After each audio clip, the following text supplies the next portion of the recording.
Das Schicksal der Bücher ist manchmal ungerecht. Viele gute Bücher gerieten unverdient in Vergessenheit. Viele mittelmäßige Werke werden immer wieder nachgedruckt. Manch einen guten Schriftsteller kennt heute kaum noch jemand und manche mittelmäßige Autoren werden weiter gelesen und geliebt.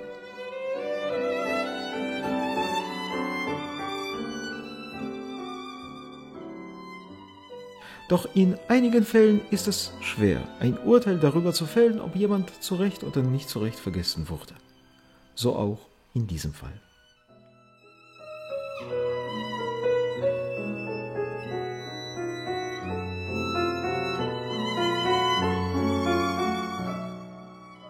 Der Name der jüdischen Schriftstellerin, Dichterin und Philosophin Grace Aguilar ist heute fast vergessen. Ihre Werke, die zu ihren Lebzeiten durchaus populär waren und die noch Jahrzehnte nach ihrem Tod nachgedruckt wurden, sind heute fast nur Literaturwissenschaftlern bekannt, die sich professionell mit der Geschichte der jüdischen Literatur im viktorianischen England befassen. Die Werke von Grace Aguilar lesen sich heute schwer, wegen ihrer schwerblütigen und veralteten Sprache, wegen ihrer oft zugespitzten Dramatik, wegen ihrer übertriebenen Prüderie. Auch ihre nicht-fiktionalen Werke sind heute nicht einfach zu bewältigen. Ihr Inhalt wirkt manchmal, zu gut gemeint, zu brav. Auch die philosophischen Konzepte, die darin entworfen werden, sind oft nicht ganz ausgeformt und bieten große Angriffsflächen für Kritik. Und jetzt soll natürlich ein Aber kommen. Und in der Tat, trotz all dieser Unzulänglichkeiten und Schwächen ist Grace Aguilar eine erstaunliche, einzigartige Gestalt. Ihre Werke sind veraltet, aber ehrlich, prüde, aber aufrichtig und innerlich, sprachlich antiquiert, aber inhaltlich dennoch spannend. Und was die nicht vollends ausgeformten philosophischen Konzepte angeht, kann man denn von einer Frau, deren Leben nur 31 Jahre lang dauerte, erwarten, dass sie uns ausgeformte philosophische Systeme liefert. Die Schriften von Grace Aguilar lesen sich anders, wenn man die Persönlichkeit ihrer Autorin vor Augen hält. Auf einem Ball, der von einer gemeinsamen Freundin in Teignmouth veranstaltet wurde, wurde ich durch die Erscheinung eines jungen Mädchens tief beeindruckt, das anscheinend in der ersten Blüte der Jugend stand. Sie war damals 17 und mit großer Lebensfreude das Tanzen genoss. Sie war schlank und hübsch, ihre dunkelblauen Augen, beschattet von langen, dunklen, seidenen Wimpern, die ihre Backen beim kurzzeitigen Schließen der Augen berührten, strahlten Klugheit aus. Ihre dunkel gefärbten Haare, die in Locken um ihren schönen Hals hingen, erinnerten stark an das Bild von Walter Scotts Flora MacIvor. Und wenn wir unter uns waren, haben wir sie oft mit diesem Namen genannt.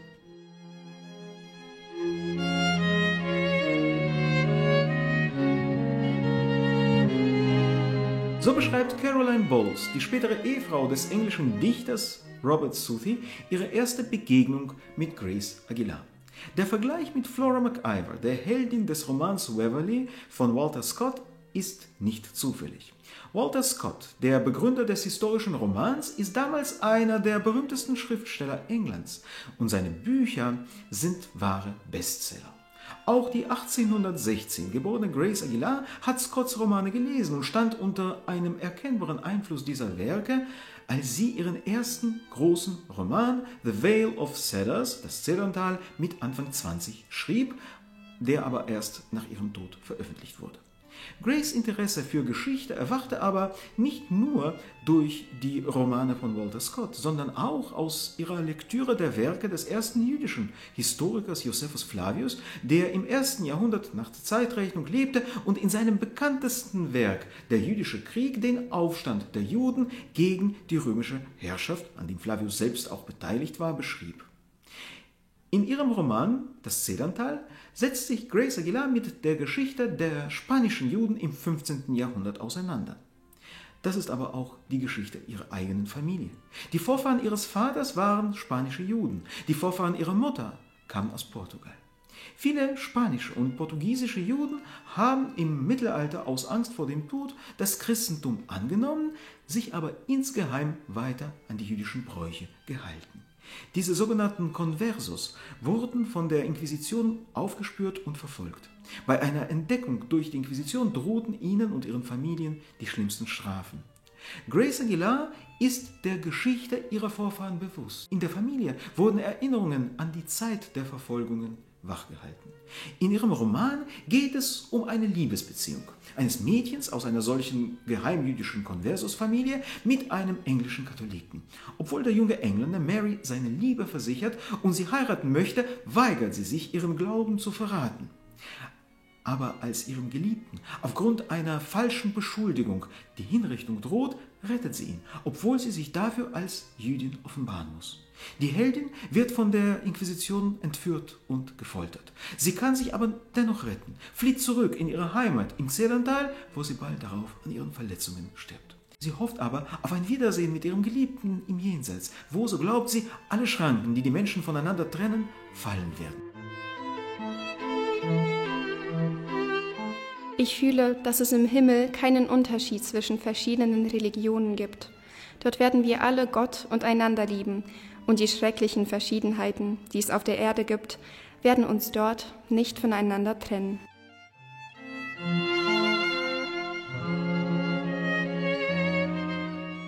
Auch wenn es im Jenseits keinen Unterschied zwischen den Religionen gibt, ist es kein Grund, den eigenen Glauben im Diesseits aufzugeben. Das klingt etwas paradoxal, aber für Grace ist es nicht. Sie ist überzeugt, dass alle Religionen im Frieden zusammenleben können und sollen, dass alle Religionen jeder auf ihre Art einen Weg zu Gott weisen. Daraus folgt aber, dass der eigene Glaube niemals aufgegeben werden darf, weil dadurch dieser Weg, der jede Religion einzigartig macht und der für das Erreichen der allgemeinen Versöhnung notwendig ist, verloren gehen würde. In ihren philosophischen Werken, wie zum Beispiel dem 1842 erschienenen The Spirit of Judaism, der Geist des Judentums, unterstreicht Grace auch das Universalistische des Judentums. Das Judentum, so argumentiert Aguilar, steht dem Christentum, was seine moralischen und ethischen Werte angeht, ihm nichts nach. Alles, was das christliche Neue Testament sagen wird, ist schon explizit oder implizit im Alten Testament der Juden enthalten. Das Judentum wird damit zu einer Religion, die das Christentum weitgehend vorweggegriffen hat. Der einzige Unterschied liegt nur darin, dass die Christen die Juden gering schätzten, dass sie nicht in der Lage seien zu verstehen, dass das Judentum weiterhin eine Religion ist, die der Welt etwas zu sagen hat. Daher warten die Juden auf ihren Erlöser, der das Christentum von seiner Missachtung der Juden befreien und allen Menschen zeigen soll, dass das jüdische Volk weiterhin auserwählt und geliebt sei.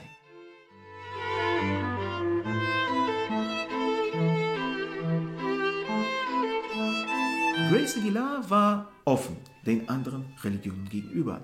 Sie besuchte christliche Gottesdienste und Predigten, doch ihr Ergebnis ist eindeutig. Selten verlasse ich eine protestantische Kirche, ohne meine Freunde, von denen ich weiß, dass sie den Lehren des Pfarrers folgen, noch mehr zu schätzen, aber ohne dennoch umso fester von der Wahrheit meiner eigenen Religion überzeugt zu sein. Gerade die offene Begegnung mit der anderen Religion macht Grace zu einer umso selbstbewussteren Jüdin. Nach dem Erscheinen von The Spirit of Judaism schrieb eine Rezensentin in der englischen Zeitschrift The Christian Ladies Magazine: Nie haben wir ein Buch gelesen, in welchem der Geist der Liebe vollkommener zum Ausdruck käme, das von der Liebe zu allen, die die Bibel, wie sie selbst, zu ihrem Studium und ihrer Freude machen, überfüllter wäre. Und doch bleibt Miss Aguilar eine kompromisslose Jüdin.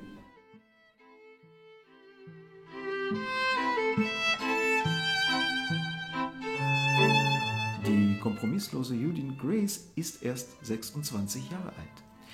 Es ist aber erstaunlich zu sehen, wie viel Wissen sie hat und wie sie damit umgeht. Bedenken wir auch, dass das meiste Wissen sie sich durch Selbststudium aneignete. Grace schreibt ihre Werke in einem Umfeld, in dem antijüdische Vorurteile weit verbreitet waren, und sie fühlte sich dazu berufen, sich mit allen Mitteln für die Akzeptanz des Judentums einzusetzen. Die englische Literatur ist noch voll von diesen Vorurteilen. Und obwohl der schon erwähnte Walter Scott in seinem großen Roman Ivanhoe ein Bild von einer schönen, sanftmütigen und selbstbewussten Jüdin Rebecca entwirft, versieht er ihren Vater, den Geldverleiher Isaac, noch mit allen üblichen Klischees. Und für die jüdische Religion zeigt er überhaupt kein Interesse. Wobei, das muss man auch sagen, auch die mittelalterlichen Christen schneiden bei ihm ziemlich mies ab. Damit verfolgt Grace mit ihren Schriften auch klar apologetische Ziele. In England wie überall in Europa wurden damals von der Kirche zahlreiche Versuche unternommen, die Juden von der Wahrheit des Christentums zu überzeugen. 1808 wurde in London the Society for Promoting Christianity Among the Jews gegründet. Eine Vereinigung, die sich zum Ziel setzte, möglichst viele Juden für das Christentum zu gewinnen. Den Grund für diese Versuche sieht Grace darin, dass die Christen das Judentum nicht richtig verstehen. In ihrem The Spirit of Judaism schreibt sie: Wenn Christen einmal den reinen Geist des mosaischen Glaubens, die wahre Absicht all seiner Zeremonien, die unsterblichen Hoffnungen, das universelle Wohlwollen, das er ausstrahlt, die Kraft, die er verleiht, den Trost, den er spendet, richtig begreifen könnten, sie würden vielleicht erkennen, wie völlig nutzlos es ist, die Juden weder für das Glück in der kommenden noch für das Wohlergehen in dieser Welt zur Konversion zum Christentum bewegen zu wollen. Doch damit das erreicht werden kann, muss der geistige Gehalt des Judentums auch für die christlichen Leser und Leserinnen entfaltet werden. Das kann aber nur geschehen, wenn das Judentum auf seiner Eigenart und seinen Werten bestehen kann. Dabei spielt die hebräische Sprache, die wahre Muttersprache der Juden, eine Schlüsselrolle. Und Grace ist davon überzeugt, dass das Hebräische einst wieder zu einer gesprochenen Sprache werden soll. Es wird die Zeit kommen, obwohl es zurzeit wie ein verrückter Traum klingt, dass Hebräisch wieder zur Sprache der Juden wird.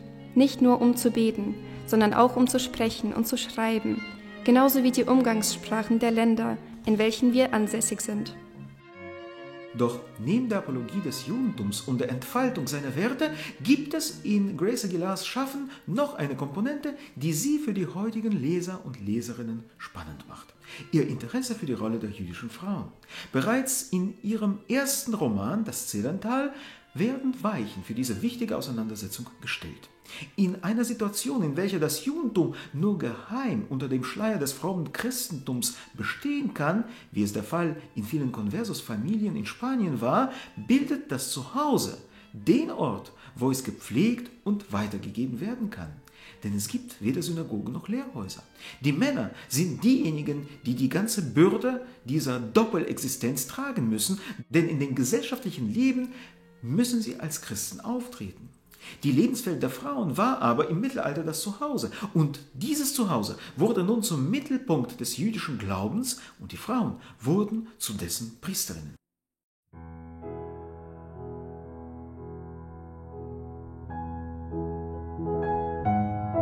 Es hat aber noch Jahre gedauert, bis Grace diese Ideen ausgearbeitet hat.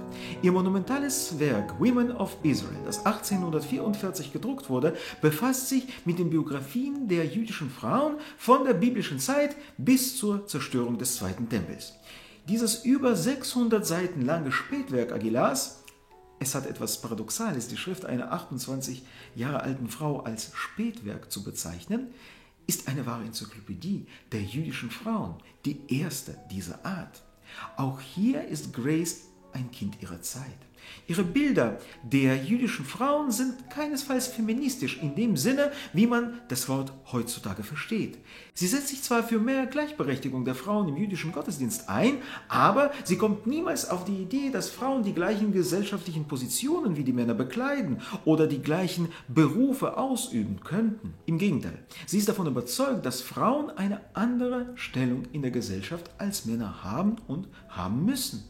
Sie würde aber niemals zustimmen, dass dies eine unterdrückte Stellung sei.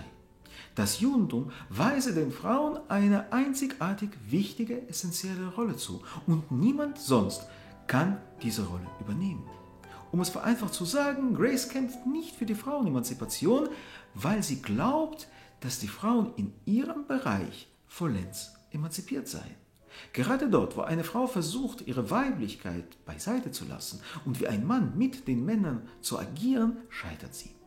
Sie nimmt sich daher kein Blatt vor den Mund, wenn sie Miriam, die Schwester von Moses, harsch dafür kritisiert, dass sie sich die Führungsrolle ihres Bruders anmaßt und damit ihre wahre Berufung, die Schwester eines großen Mannes zu sein, verkennt.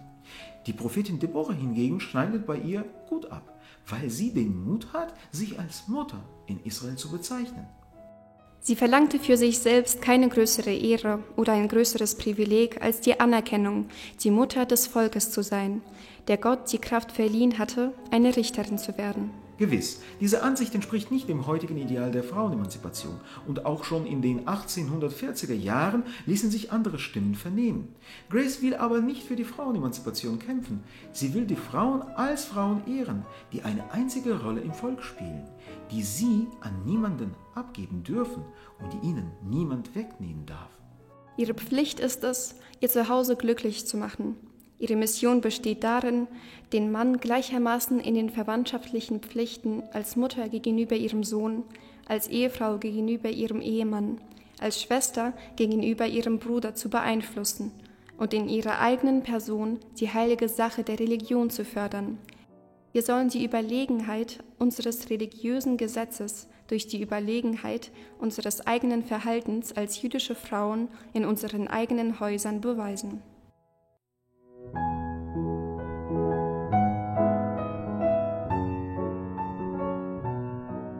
Damit gewinnt eine Frau ihre Bedeutung für den gesamten Glauben. Und das ist eine Bedeutung, die zwar in den Verwandtschaftsbeziehungen und zu Hause anfängt, aber niemals dort endet. Frei, ihr Recht als unsterbliche Kinder des lebendigen Gottes geltend zu machen, dürfen die Frauen Israels nicht zurückweichen und müssen beweisen, dass auch sie eine Stellung zu wahren und eine Mission zu erfüllen haben, nicht nur als Töchter, Ehefrauen und Mütter, sondern auch als Zeuginnen des Glaubens, Zeuginnen jenes Gottes, der sie Sein nannte und der so oft die ihrem Geschlecht eigentümlichen Gefühle heiligte. Bemühen wir uns also, die Völker von den hohen Privilegien zu überzeugen, die wir gemeinsam mit unseren Vätern, Brüdern und Ehemännern genießen. Gerade in ihrem Werk über die jüdischen Frauen tritt Grace vor uns als eine Denkerin mit einer konsequenten, wenn auch aus der heutigen Sicht etwas konservativen Weltanschauung. Deshalb ist es kein Zufall, dass gerade Women of Israel ihr meistgelesenes und meistrezipiertes Werk war.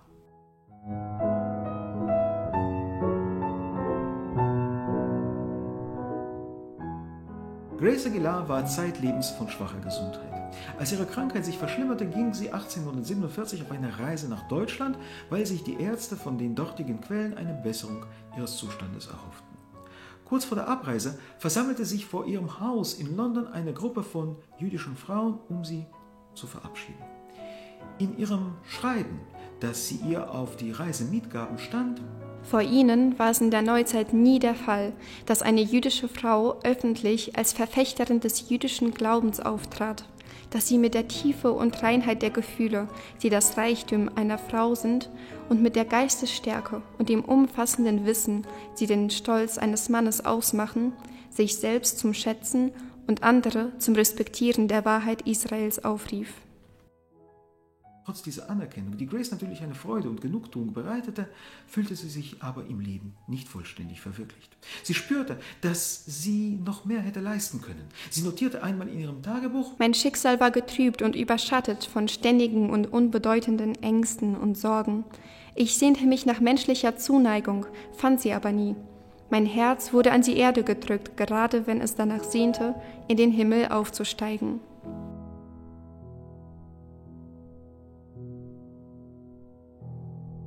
Was hätte Grace noch sagen können, wenn ihr noch weitere Lebensjahre vergönnt wären? Doch von ihrer Reise durch Deutschland sollte Grace nie wieder nach London zurückkehren. In Deutschland verschlechterte sich ihr Zustand und sie starb am 16. September 1847 auf der Durchreise in Frankfurt. Auf ihrem Grabstein auf dem jüdischen Friedhof in der Radbeilstraße steht in englischer Übersetzung der letzte Vers aus dem Buch der Sprüche, dessen letztes Kapitel ganz dem Lob der jüdischen Frau gewidmet ist. Gebt ihr von der Frucht ihrer Hände, und ihre Werke sollen sie rühmen in den Toren. Und auch wenn die Stimme ihrer Werke mit der Zeit leiser geworden ist, verstummt ist sie dennoch nicht.